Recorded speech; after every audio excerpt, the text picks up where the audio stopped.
and welcome to our 20th birthday celebration for Flipped Eye Publications. I'm Deirdre O'Byrne of Five Leaves Bookshop, and we're helping to commemorate the work of the press over the last 2 decades and wishing it well for the future.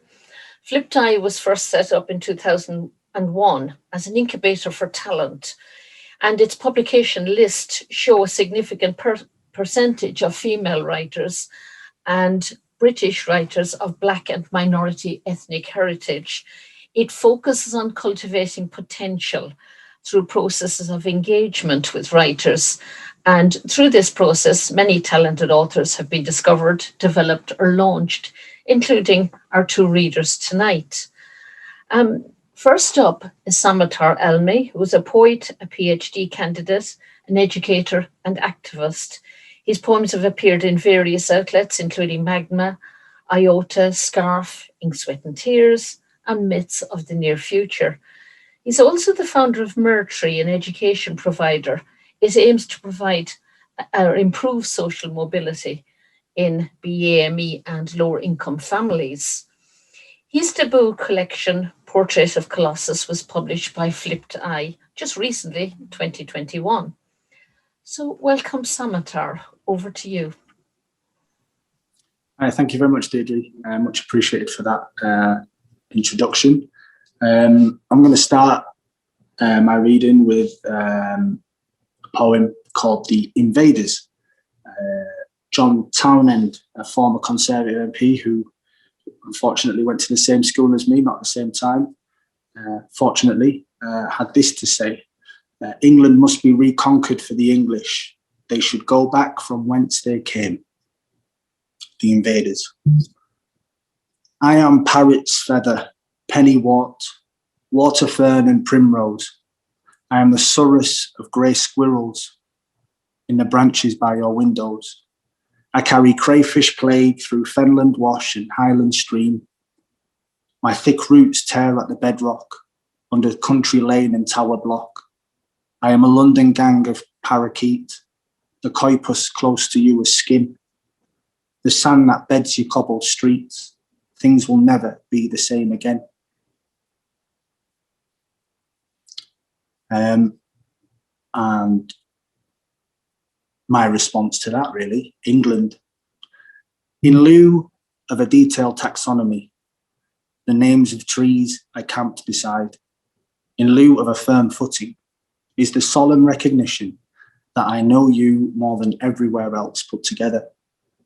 Not quite belonging, but the closest I will come to finding my home is walking alone at the end of the night, over Parliament Bridge, past Nelson's Column, up to Camden, up and up until at Hampstead, where the first impressions of dawn are the songs of birds whose names I never had to learn for them to sing for me.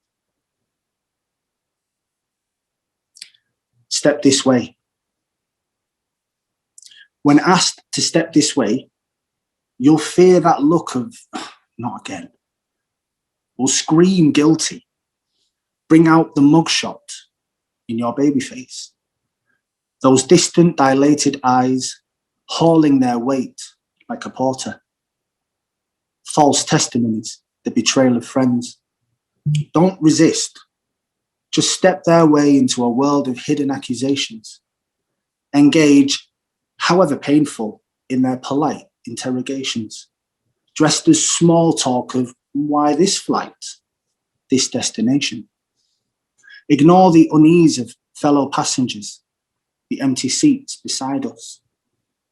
Whatever you do, don't bark, I've stepped your way my whole life. Let's face it, you look the part. Black, brown, 5'4" to 6'6", dreadlocks to balding to bearded to bomb. Please, don't be quick with, I'm an Englishman. Why should they believe you? You scarcely believe it yourself. This poem, I rap as well, and I never use this word. And Dean Atta explains really well why we shouldn't use that word. Rappers, when you use the word nigger, remember that's one of the last words Stephen Lawrence heard. So don't tell me it's a reclaimed word. Nigger. Taken out of context, 6 black letters on a white page. A word with Latin, not African roots.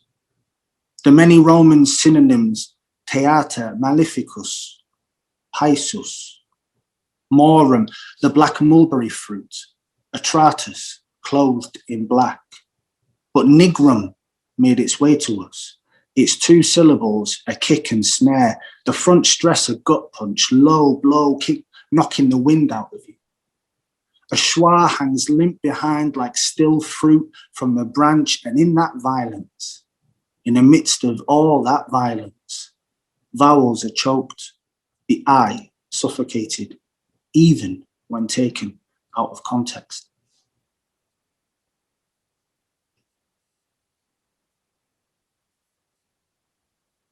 From a father to a daughter.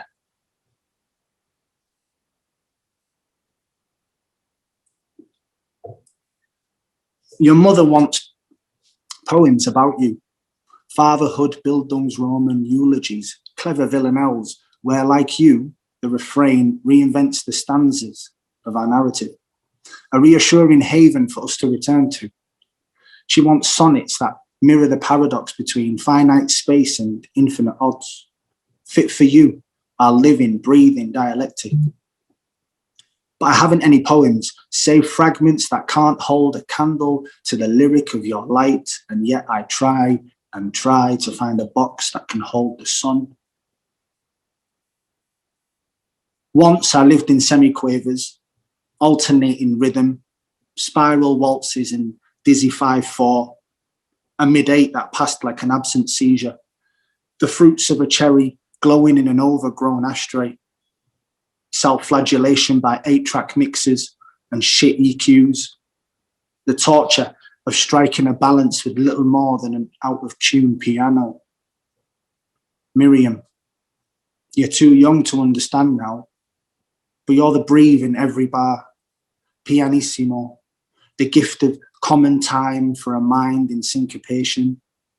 You are chronograph, sundial, my crutch. Your voice carries the libretto to our opera. I swear to God, you're too young to understand, mother of my harmony, my anno domini. I am your father, but you made me a son. I held your hands as we learned to walk. Your first parroted words reimagined my lexicon. The imbued semiotics of dada, mama, mimi, no longer a string of morphemes, but the first bricks of Babel where we built our modest temple. Your gargled ga ga ga, which we learned was the purest expression of love, became our prayer at the altar. Now you decorate the walls of our temple with icons, scribbles, our family in sticks, as if to hold our hands through the growing, and teach us both how to write a poem.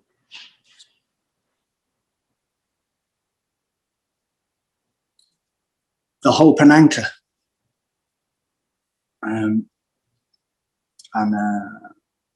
Yeah, there's a little Arabic phrase in there that I'll translate before I start. Al-amal wal-amra,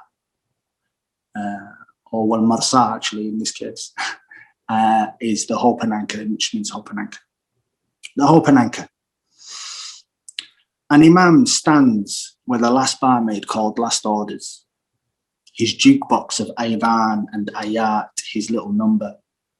Worshippers squeeze into rank and row face Mecca, as once punters rasping for the one for the road made a beeline for the last picture. Now empty beer lines still clipped to walls, snake to a cellar parched with prohibition. Where once the fount was stocked with cask and cork, now a beer garden bench for elif, bear, tear. Stalagmites reach for the ghost of a liquor bottle rack. You can hear the ghost of Jim Beam through the palimpsest. And a wooden sign above the door, the hope and anchor, which the Imam kept, a portly reminder that God's house is al-amal wal-marsa, that others have gathered here to escape until last orders. Drunk on rum in this case, serving 2 Pepsis, and it's Arabic, classical Arabic for Rome, as you know, Rome writ large, the civilization. So drunk on rum. Our parents are disappointed. They raised us right, I remind them, in the shadow of the Colosseum. I hate that I was looking up, but Father, how can one be sober gazing at the Eiffel Tower, pissed as a fart in the British Museum?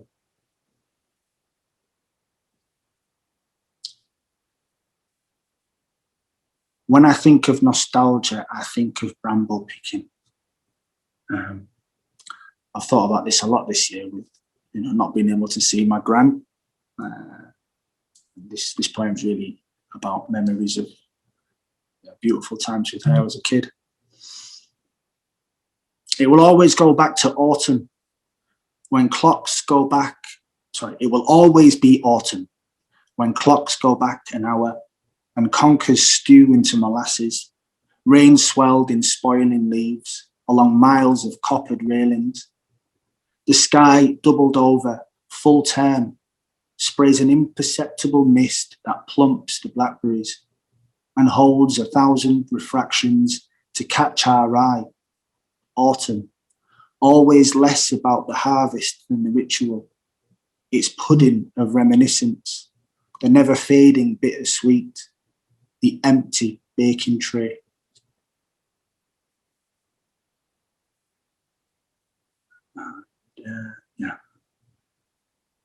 Orpheus as a busker. Quote from Charles Taylor to kick it off. Belief in God is no longer axiomatic. There are alternatives. And this will also likely mean that, at least in certain milieux, it may be hard to sustain one's faith.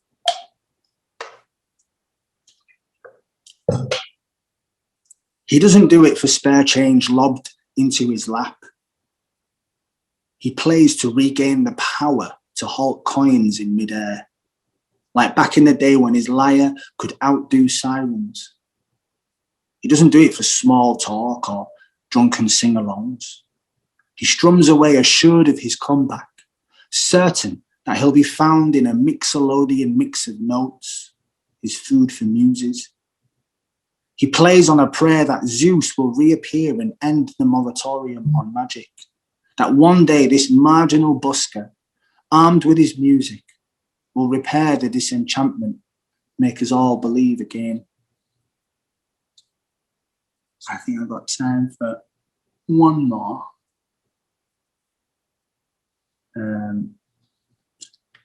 This starts with a Wittgenstein quote.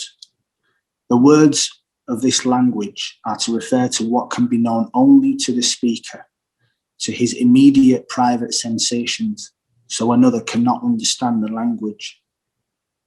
Your mother is in a different language. It didn't matter when she took her oath of burden, placenta, and breast milk, her promise of patience and insomnia that she clung to for 7,000 nights of drifting in and out of sleep, speechlessness. No one saw the nurse sever the umbilical cord, your first and last line of unbroken communication tossed into a medical waste bin. The doctor muttering faint instructions in English for the nurse to rock you asleep with lullabies your mother couldn't understand. No one thought it odd that mother and son should bring a translator to parents' evening to bridge between their broken tongues. The swirling cacophony of and what's she on about? Making it easier to just kiss her forehead in silence. How did you get here? 15 years of false starts, sat together in a courtroom, an unbridgeable gulf, your mother shaking, shaping words like a prayer, except that hoyo, how can I say, isn't a prayer. It's a question you can't answer in a language she understands. Thank you very much.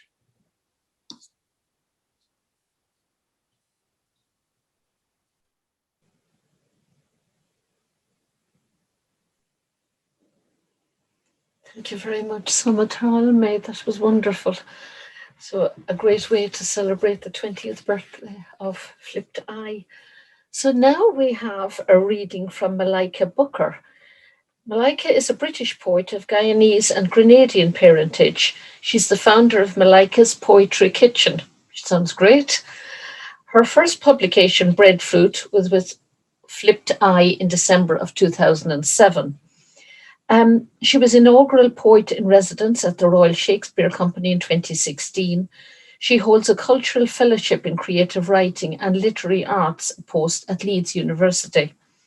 Most recently, she's won the Forward Prize for Best Single Poem for The Little Miracles in 2020. So over to you, Malika.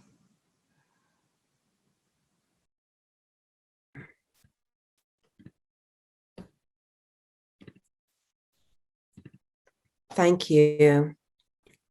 Oh, that was a beautiful reading. It was so beautiful to hear all your words. Okay, I'm going to read now. I'm going to start off with a poem. Hi, everyone out there. Thank you for coming. Happy birthday, Flip Eye. I'm procrastinating because I keep wanting to sneeze. My allergies are acting up. So I keep thinking I'm going to sneeze, but I'm going to start. So I'm going to start by reading from Breadfruit, which is my little first pamphlet, my first publication from Flip Eye. Letting Go. They gave away the cat when I was born. Took her one day in 1970 and left her. She came back twice, they say. They loved that cat. It was hard. Yet no one remembers her name, what she looked like.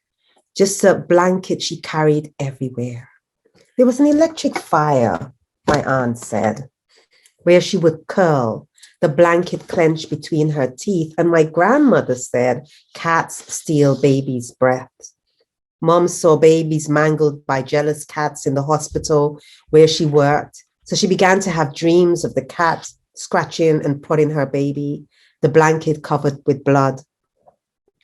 I had a seventh dream, and a week before I was born, the cat had to go. We loved you so much that the cat had to go, Mom tells me as we make the bed. And a part of me feels special, the other, totally sorry for the cat. I tell her she was cruel. How can you get rid of something you love? How can you let go of something you love? It was practice, she said. Every day, you and your brothers grow older, and I have to let go of you. She shakes the bedspread into the air, smooths it with a flat palm, and sits down and starts to cry. And I remember us telling her only yesterday to leave us alone, to live our own lives. And I think I know what she's talking about. The next poem I'm going to read for you is called Her Silent Wake. And it's really about the mother of a young lad called Herbert, a Jamaican soldier who served in the First World War. And he could not stop hearing the shells and the guns in his head, so kept kind of running to outrun the guns. And he was seen as deserting, so he was court-martialed and shot. And so this poem is the mother getting the news. Her Silent Wake. 1. Blank. This stillness is airy, cloudy like stagnant water. John crows pick her flesh, the blood white with sorrow. Tiny exhalations, in, out, the only sign of life. She's a black statue in a whitewashed wooden chair, a dilapidated board house, sitting still till dusk spreads her silk petticoat across the sagging sky, and bats swarm into the evening's canvas. Her boy Pickney, Herbert, dead. I heard rumors. Heard Ophelia gets up, Smelt smelling salts, lima coal. I heard priests' prayers. My body was quarry stone. My world had turned grey. The motherland had called her sons to her bosom. Come, sons, fight for your motherland, she said. Then that bitch pressed her callous feet onto our boys' backs until spines cracked, then grind those broken bones into pieces and did not send their crumbs back. What mother does not want the crumpled dust of her son instead of nothing? 3, him dead. I rend my red cotton dress, beat my breast bloody, sewed coarse rice sack dresses that grate my skin raw, rubbed ashes from rage into my sobbing skin. Unlike Jacob, my son is dead. Oh, son, who bade your carcass down there foreign? Who fling white rum upon the ground? Son, I have no language for this loss. Him dead. I turn over your mattress, line up your shoes and your one dress shoe, rearrange your furniture, and find I care nothing for terms like deserter or coward. You're my son. What title can belittle my son? Oh, son, who pell down dominoes down there foreign? Who keep vigil over your body all night? Son, I have no language for this loss. Him dead. I yank out my cane rows, tear my hair up, savage tugs and pulls until it turned matted bush, a hive for bees, fat, succulent ones, ruled by a king called George. The day I whispered your death news to the bees, I broke their king's back. Oh, son, who stopped their clocks down there foreign? Who sings Sankey and reads scripture? Son, I have no language for this loss. Him dead. I covered the mirrors, sipped cocoa tea, watching the breadfruit tree where your navel string was buried, and feel to take an axe and chop, chop when I think about how they take you whole and send you back an inked name on paper. Excuse me.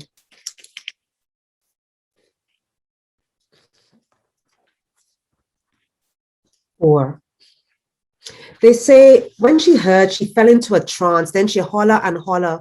The next day she went into the front of the house with a shovel and dig and turn the earth till her hands looked raw like raw meat and blood dripped from that handle. And when she'd made a row of beds, how she bent her back and crawled in the dirt, pushing in the seeds in that punishing sun, howling her son Herbert's name like Psalm, like hymn, like scripture. It would be said that in the absence of a body, she had to bury something. How she'd rather he'd returned home crippled or crazy like some of the soldiers, deposited back like sour fruit, limbs missing, or muttering to themselves, or flinging their bodies down on the ground at any loud noise, blocking up the city like vagrants, like the refuge England refused. How she'd seen that there was no glory to be had, so prepared herself.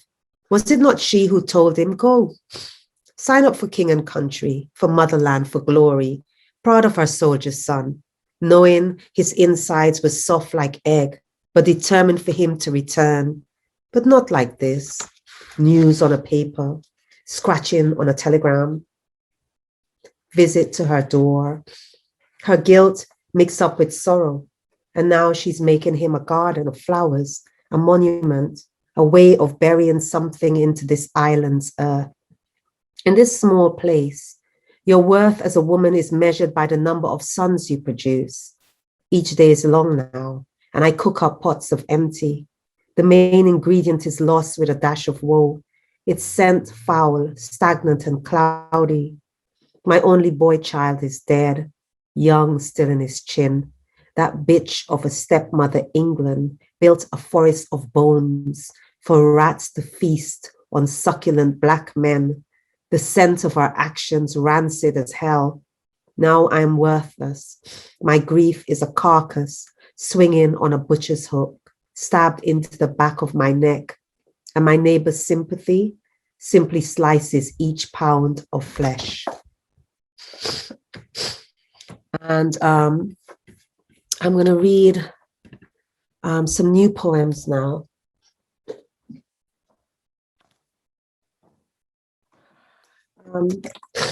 First poem I'm going to read is Windwash Acoustics. I actually love this time of year, but the hay fever gets to me every time. Windwash Acoustics. So this poem was a commission, and it was written in response for a project called Fly the Flag. And it was written in response to the Universal Declaration of Human Rights. And I was responding to the one, no one shall be subject to arbitrary arrest, detention, or exile. And I was thinking about the Windrush scandal. Windrush Acoustics. Because the custom men came fishing at daybreak, trapped me in their net. Because on that plain we were shoals of fresh-faced fish, netted but not wiggling, passive with the shock. Because my security burst like a balloon, pieces scattered at this shame. Because now I'm trapped in this stinking sand of bureaucracy. Because now John Crows congregate on the green lawn of my prayers like vultures dancing on my coffin, oh Lord, dancing on my coffin. Because my local MP's promises are trickier than the emperor's new clothes. In the weight of his failed promises presses me into sinking sand. Because the custom men watched me scorn, twisting up their face like I was septic tank. And I wanted to tell them home was like this when I first arrived, to the signs, no dogs. Because I traveled on my mother's British passport. How in them days she was British. How in them days I was British, and we were home. Because it was just last week, I finished pay off the mortgage for my little Croydon home. And now they're ripping my flesh, and Lord, this cut jagged. Because yesterday my grandson cried, come home, Nana, please come home. But sunshine went on strike, and night have no light. So what flame could I spark for that little boy? Because it was just last week when I went to pick him up from nursery, his teacher, Miss Williams, said, some of these kids come to school with no food in their bellies, and teaching them is like pouring water on marble. It will not soak. And I thought they had it bad, not knowing that this week it would come to this. And the next poem I want to do for you is The Little Miracles, I think. Yeah.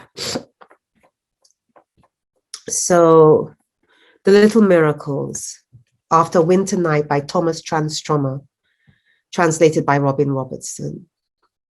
Since I found Mother collapsed on the kitchen floor, we siblings have become blindfolded mules, harnessed to carts filled with strain, lumbering through a relentless storm, wanting to make our mother walk on her own again, wanting to rest our palms on our left leg and arm like Jesus, but constellations do not gather like leaves in a teacup. So what miracle? Of what blood? Of what feeble wishes do we pray? Happy, no nails, hammer plywood, building a coffin to house her dead weight. Happy her journey crawls as we, her children, hold on like drought holds out for rain. Learning what it's like to begin again. Start with the dog, the cat, the date, the year, the stroke, the brain, the fenced-in walls. She struggles to dismantle brick on brick. She cannot break this, we reason, watching her left hand in her lap, a useless echo. We chew bit of bush, swallow our howling storm, reluctantly splintering under the strain of our mother's ailing bed rest. We smile at each of her feet, right hand brushing her teeth in late evening, head able to lift without the aid of a neck brace. Her offspring's names, Malika, Philip, and Kwesi. Our chants repeated over and over, as if staking us children as her life's work, her blessings, showing how much we are loved. And the day she sings, walk with me, O my Lord, over and over. Walk with me, O my Lord, through the darkest night. And I sing with her, my tones flat to her soprano, just as you changed the wind and walked upon the sea. Conquer, my living Lord, the storm that threatens me. And we sing and sing until she says, Malikes, please stop the cat wailing before your voice make rain fall. And look how the weather nice outside, eh? And then we laugh and laugh until almost giddy, our mood light momentarily in this sterile room, where each spoonful of pureed food slipped into her mouth like a tender offering takes us a step away from feeding tubes. And we're so thankful for each minuscule miracle. And the last poem was called The Ecosystem of Her Tears. I was reading this article about a woman. She was cleaning out the tombs of her ancestors, as they do in her country, and these 3 or 4 bees flew into her eyes, and they're bees that are attracted and love to eat salt. And I was struck by the bees, her eyes, the place they flew in, but most importantly, the care that the newspaper article talked about, the doctor taking to extract them without harming them.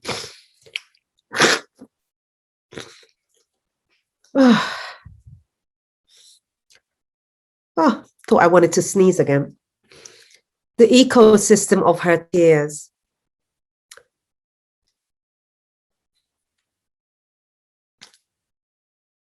Okay. The ecosystem of her tears. Our tears are an ecosystem of eyeballs, yellow sun and dust. Our bodies turn to dust in death to replenish as Earth's food. And the tears gathered in eyeballs feed bees like pollen, like water, like our bodies. Grief's obese body is hollow with emptiness. Her currency is the soap opera called death, where our tears salt oceans when we visit gravesides or tombs. Like hers fell as she swept her ancestors' resting place in that tomb. When bees, drawn like magnets by the scent of salt, flew into her eyes, then crawled behind her contacts to binge drink tears. 4 gathered, not budged by eye washing, the feasting 4 gorged, the way grief gorges loss, until the eye doctor gently pulled their legs with tweezers to release these bees into the breeze hole.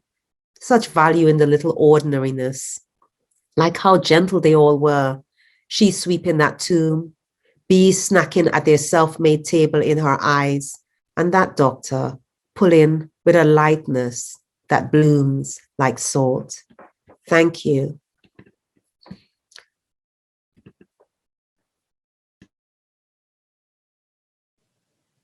Thank you very much, Malika. I read that one of the editors and founders, indeed, of Flipped Eye said, language is music. It comes to life when spoken. And both our readers tonight have really proved that to be the case. So I have a few questions before we go to audience questions. Flipped Eye talks about the very interesting sounding process involved in how they work. That there's an engagement, a long-standing engagement between the editors and writers, and they talk about having a dialogue. Can you tell us how that has worked for you? Do you want to start, Malika? Well, Nia and I, who was my editor for Breadfruit. So first of all, I wasn't going to publish any pamphlet at all. I was just reading my work. I had this notion that I wanted to publish a book when I felt that I was ready and that I was mature as a poet. I wanted to publish a really good first collection. And so Nia and Jacob Samler Rose approached me and said, are you going to publish anything? We'd love to publish. And I was like, no. And they were like, well, what about poems that you're reading? Can we put them together in a pamphlet? Would you be prepared to publish a pamphlet? And I was like, yes. And so I just gave them all these poems that I was reading. And Nia and I would sit in the British Library, I remember, and go through painfully and painlessly and wonderfully and generously with his time, just go through the poems to choose what poems were going to go into the pamphlet and then to edit it. It was really a conversation in the British Library. Every time I look at the Breadfruit, I just think of the British Library and just sitting at a desk with me hunched over poems, just someone giving my poems care and attention and trying to make my poems as good as they can be. And I think that's the wonderfulness about dialogue and conversation as a writer. Sounds great. How did it work for you, Samatar? So I'd just like to say I have to switch between my outputs because the internet's gone on my phone. So I'm really, really pleased that I was set up for it. Okay. So I was kind of in discussion with another publisher about 2015, and they were great, and I really appreciated the confidence that they showed, but I just felt like from a creative point of view, the relationship wasn't one that was going to really bring the best out of my poems. And I'd always Nee and I have kind of been in dialogue for about 10, maybe 12 years altogether. So I just got to turn it off on my other one. Yeah, and it's been a real hope of mine to publish with Fliptide because of all the great people that are on there, and the diversity as much as anything else just said to me that there isn't a house style per se, that the editors really work with the authors work with the poets to find the best version of their work through their voice and through their kind of prism and perspective. And so, I kind of just kept sending work, over the years, and would always get a very gracious and very generous reply from Nee, encouraging me to kind of do and how to develop and how to improve. And I'm really glad that it's taken as long as it has done, because I don't think I was ready earlier on, in hindsight. But yeah, I really can't praise Nee enough, to be honest. Just the confidence that he's given me, and the time he spent with the work. And, there's poems that, I'd been wrestling with for a long time. And then, he was able to just cut through some of that confusion and just get to what the poem needed. And yeah, just a really fascinating process. But I've just opened up the chat now, and hi, Mary. Editing is so important. It's so true, and that's kind of the advice I'd give anybody: is find the editor that you can vibe with, really, who gets what you're trying to do, even if you don't fully get it yourself, and can sort of show you the way to it. Yeah, that's terrific. I'm just going to have a look at the chat box. Which artists or books have inspired your work the most? Malika? Oh my God, it's an encyclopedia. I mean, if I'm looking in front of me at anybody who knows me knows that I'm a nerd, I'm a reader. I'm looking in front of me at two big piles like this. That is my May reading, So first of all, I write with bookshelves around me in the community of my writers. I invest in other poets and other writers as they invest in me. Toni Morrison, Sharon Owens, Valzina Mort, Derek Walcott, Lorna Goodison. So many writers for different reasons. Yvonne Boland. Some of my writers are transitioning from the earth and have been transitioning in the last 3 years. So it's been a very sad literature time. So yes, and in different ways, how to write women on the page, how to write Black women on the page, how to write Caribbean women on the page, how to write women gender dialogue, women's dialogue, and giving us the confidence to do that. I always turn to other writers for permission. At the moment I'm fascinated and looking at Valzina Mort's work and the lyric, and what she's doing in her new work that's just come out. But I always have someone I'm fascinated by that I'm looking at for what they're doing and how they're challenging me and enable me to kind of push forward on my desk. And then most importantly, my immediate community, Malika's Poetry Kitchen, and Roger Robinson, Nee, Jacob, all the kitchen crew who mostly are just publishing now, having books come out. Reshi, there's so much poets that I'm in conversation with, nationally and internationally, locally and globally. So yeah. Terrific. Samatar, do you get inspired by books? Well, I think I came into poetry through music, really, and didn't even really fully realize that the lyrics were right. I used to write for the bands I was in, wanted to be poems, and I'd not read much poetry as a sort of in my adolescence, and I found myself in a Cambridge poetry bookshop and just gravitated towards the Faber and Faber section in the bookshop because they got really cool covers, and like picked up a whole bunch of books. I'd never heard of any of them, and like went to the front and was like, Seamus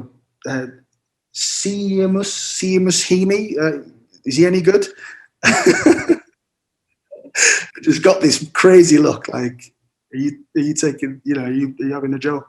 And I kind of bought as many of the books as I could from that imprint, and that got me started, really. And over the years, I've kind of tried to approach it. Well, I can't say I tried, but I've ended up approaching it from almost like quite an academic point of view of looking at various eras and movements, and and it wasn't until I was selected for the Young Inscribe program that I came into contact with contemporary British poetry, really. I kind of spent a lot of time in the modern and pre-modern kind of canon, and that was really liberating. It was really eye-opening.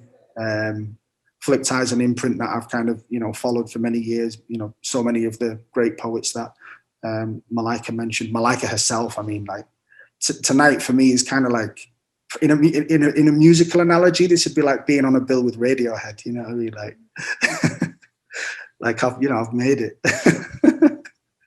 So trust me. So it's lots and lots of hip hop. Like I tried to say this as much as possible. I think some of the really interesting lyrical hip hop artists are as commanding with their craft work as any of the poets that we look to as being like real craft masters. And I've taken as much from them as I have anything else, really. Yeah, there's a great tradition of that crossover. If you think about somebody like Lyndon Kwesi Johnson, and between the rap and poetry. So I would add that actually, as you were talking about orality, that I know I grew up listening to Paul Kins Douglas and Louise Bennett, who is a fierce kind of ancestor of mine, doing poetry, and also I'm drawn to the vernacular, the Caribbean vernacular from the street, but mostly those musicians and soca and calypso artists, kind of feature in my work, as well as, there was a time when I was like a hip hop head and was in a hip hop band. As a poet, I was a poet in a hip hop band called Catch 22. So as you were talking, I was thinking about all those mad influences, and I was influenced as well by those soul singers like Millie Jackson and Betty Wright, and just women being able to tell women's stories with force and velocity. I think. Sorry, I just wanted to add, to this conversation. Sorry to interrupt, Adrian. Not at all. Please do. Malika, there's a question from the audience. What kind of preparation or process do you follow to write persona poems from perspectives other than your own? How do you know when you've got the tone and the voice right? So I'll talk about this one with the mother. So sometimes when you're writing from archival material as a Black female body, there's a part of embodiment happening anyway, because you're reading this and you're aware that in another space, this could have been you. So if you're involved in reading around colonialism and enslavement, or you're involved with reading about a body in the war coming over full of heroics, and then getting to the front line and being told, I'd rather give the enemy a gun than give you a gun, and being placed in the front, and a 16-year-old boy being killed, you start to I start to kind of gather kind of memorabilia around me. And I start saying, okay, I'm the mother. I have been told that my child has died. What is that grief like? What was that time like? So historical research, but also kind of thinking, and what is my intention with the poem? And I was enraged writing that poem. So I didn't want to write a poem that just, I didn't want to write a poem that translated someone's grief. I wanted to write a poem that made everybody else who listened to it for that moment embody that grief, so that they would become that mother. And becoming that mother,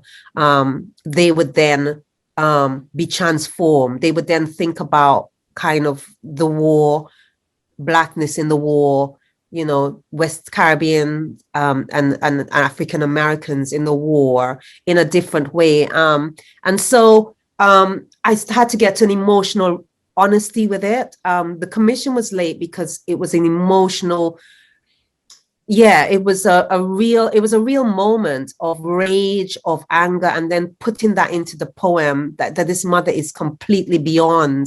And also, what does it feel like to lose a son, and knowing how sons and are treasured within Caribbean community. So using all of that knowledge, and I've never been a mother, but I suppose when I felt really vindicated as a writer is when several mothers who were white middle class in the first reading of the poem came up to me and said, I lost my son, and I really think with this, how did you feel when you lost your son? And I was like, wow, I've hit it, because I don't have any children. I was just thinking about the grief of losing a grandmother, the grief of losing someone, and also someone as someone who's Caribbean, and you get the news at 4 o'clock or 3 o'clock in the morning over the phone that someone is passing, and by the time you get on the plane, they're going to be gone. So just actually the knowledge that and transferring it into the space that you're writing into, and actually in the writing, after all the research and all the emotions, searching for the honesty of the person, honoring the person in the poem. So the poem is not translation, the poem is not rhetoric, it's not trying to be political. It is just being truthfully and honest to a mother grieving. So I think that's kind of how I deal with persona. It's very intense, and actually one of the things I have to think about during that project, and a lot of my work is self-care afterwards, because I really do get in. I can be in here weeping writing to get to the truth. So I think that's how I do it. I don't know how other people do it, but that's how I do it. Samatar, you used a wonderful line, I'm paraphrasing here, but you talked about translating and bridges between languages. Could you say a bit more about that? I just loved that idea. So I think being very blessed to have a bilingual upbringing, it's become more clear to me that the fact of having two languages in a home, or two languages in a cultural community, is more than just the mechanics of those languages, it penetrates far deeper into an entire mindset, an entire sort of psychology, set of narratives that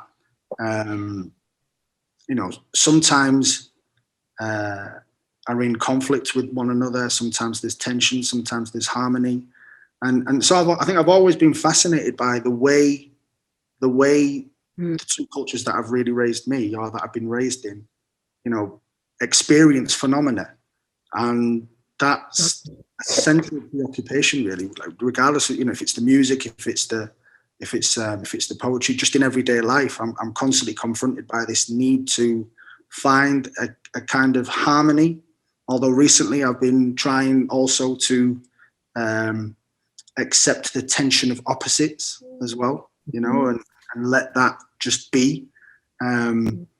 But it's a dynamic that is very formative and very important for me to understand, and I try to demonstrate the importance of that in the poetry, as well.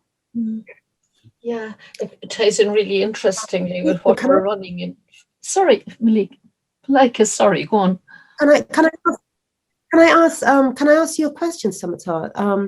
I often mentor people who have been in the landscape or in workshops, and through the feedback they've got, have not had the confidence to kind of write, to kind of explore writing bilingually on the page. So, I often have people who are like, trying to write Arabic and British and not sure how to do that, or do they translate? Do they write and translate? Do they write and do a footnote, or do they so there's always decisions to make. What I usually advise them to do is I give them a whole heap of different writers who make different decisions. But I wonder if you ever grappled with that and how you kind of solved it in a way, not for me, but for people out there who've asked me that question. Yeah, I think it's really important to trust your audience.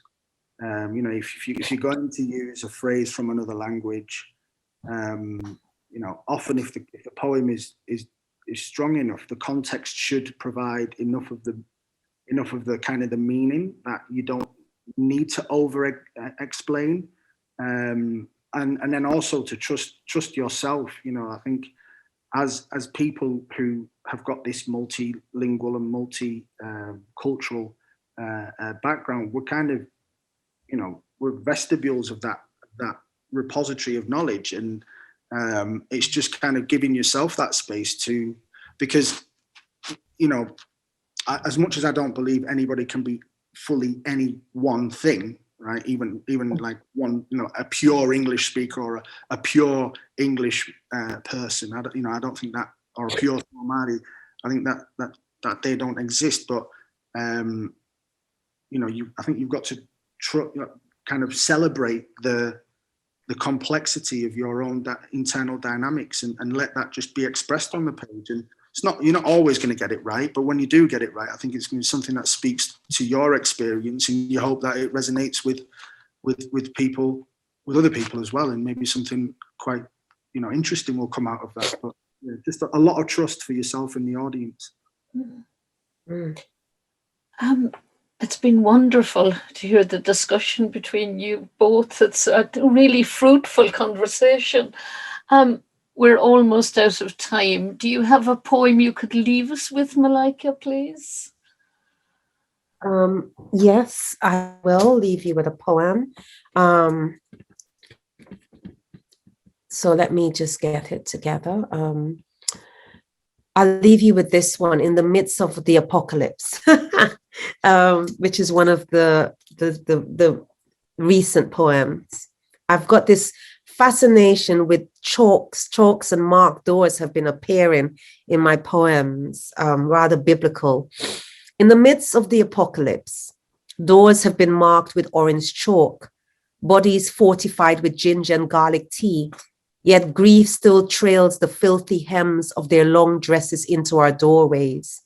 They march in, a battalion of female dolls with hollow bodies, buxom hips shaped like the hips of bells. The bells toil in Brooklyn, Birmingham, and Brent, but makes no sound as their tongues have been plucked out. Is a bell with no toiling tongue still a bell? We West Indians cannot bury our dead, so gather stones from local parks to consult with our ancestors, but the stones roll back to their resting places disgruntled. The weight of no night feels like the flay of the devil's whip lashing our skins, and the stones want no part of it. This reminder of lynchings and whippings, of hanging like bunched bananas from sturdy tree branches. Spirits can be vengeful, and I suspect our ancestors are the worst if their expectations from the living are not met. My brother tells me how he and 7 friends gathered stones and rocks for months, piling them in pre-planned spots until the first moonless night, when they parked themselves by their mounds of stones to pelt their headmaster's rooftop. I imagine the relentless rain of stones, the battering roof, and the young man curled with his family, palms on ears. His only crime was to discipline the unruly. Will our ancestors, not fortified with socially isolated libations of white rum and no nights, rain stones onto our roofs too, as they, like the schoolboys, lack understandings of human laws and restrictions? Thank you. Thank you. Wonderful. Samatar, do you have a poem to wrap us up with? Yeah, let me just have to get it. It's it'll follow on quite nicely from Malika's, if I can find it. Let's have a look. No, that's not it. Or maybe it is. Where are we? My apologies. Take your time, take your time. I think it's on this. Yes, okay, cool. So yeah, this one's called On the End of the World. And Czesław Miłosz, from his poem A Song on the End of the World. As long as the sun and the moon are above, no one believes it is happening now. Nothing is out of the ordinary. Burnt toast softens with a foil scrape of butter. The lukewarm copper, billed as brown, teased with the futile drip drip of milk dregs. The shower, much like the weather, is indecisive, fluxing between too cold and scolding. The sky is old English off-white, the deathbed sheets of a fever patient. Nothing is misplaced. Books and coffee mugs cover the kitchen surface. The kettle whistles, taking its place among the tired motifs of any old morning, like the wooden steps tapped by her unhurried feet, her footstep arias. Each creak and groan of old pine staccato tells me she's not running or falling or screaming. We pass with mumbled greetings. She hovers at the sink, runs water through her fingers, into the glass, brings it to eye level, looks at the sun through its prism, its orange pulled apart in the water. Haven't you heard? The sun has exploded. In 8 minutes, the world will end. She points to the radio, so I turn it on. It's Beethoven, not the Moonlight Sonata or the Fifth, but the Eroica, not the funeral march, but the scherzo. She points to her glass like a conductor's cue before the ictus. I peep behind the curtains. Half asleep children climb into school buses, miss their parents waving. A cat climbs a fence. 4 minutes. Your toast will go cold. I pause before charred slabs, turn and catch the cat's eyes, finding its golden light a lightness, fixing the metronome of its blinking. Light on, light off, light on, light off. She looks at her watch. Hurry, you'll be late for work. I dress in half light, fetch sandwiches from the fridge, check the time, kiss her forehead, sip her water. Bye, love. Grab my wallet, my keys, step into the street and almost miss the cats, now gathered in litters on the lawn. The row of songbirds chirping madly. the Labradors and Terriers staring at the sky.